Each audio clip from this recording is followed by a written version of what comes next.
Well, Christine, Alex, you heard it here on the Fox 11 News yesterday. LA City Councilman Mark Ridley Thomas, head of the Homelessness and Poverty Committee, said it's time for the city to show people what they can do. Well, those who work and live in and around the Venice Boardwalk, this famous tourist destination, say they definitely see progress. When the manager of Ben & Jerry's looks out her shop window, she's happy to see so many tents and homeless encampments have been replaced by vendors and artists.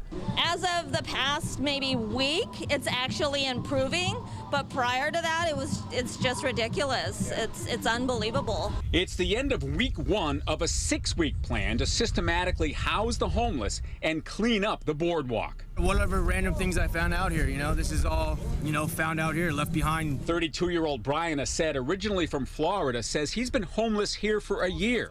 Spent his first night indoors at the Cadillac Hotel last night, part of Project Room Key, the state-funded shelter program Los Angeles participates in.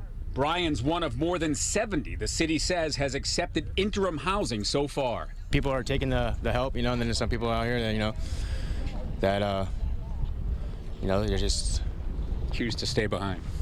They're just, they just have a different route. To be clear, a lot of work remains to be done. Dozens of tents still here, perhaps 100 people living in what most would consider shocking conditions. But LA City Councilman Mike Bonin, who I spoke with at the start of the 6-week program of outreach, housing and services, says there will be a dramatic transformation here. As it goes on and people say yes to housing and people living in the encampment see people moving indoors, it creates a sort of a momentum. Momentum that will bring back locals and tourists, make people feel welcome instead of nervous. My son's like, be careful, but people like Terry Panette from Detroit. I love it. It's eccentric, eclectic, electric. It's all of those things. City probably would have spent $100,000 on a public relations firm to come up with that great phrase that Panette came up with from Detroit. That's the kind of thing that people want to hear, right? Not complaints about the conditions here. Councilman Bonin tells me, Alex and Christine, that at the end of 6 weeks, they will enforce the anti-camping ordinances without confrontation or arrest.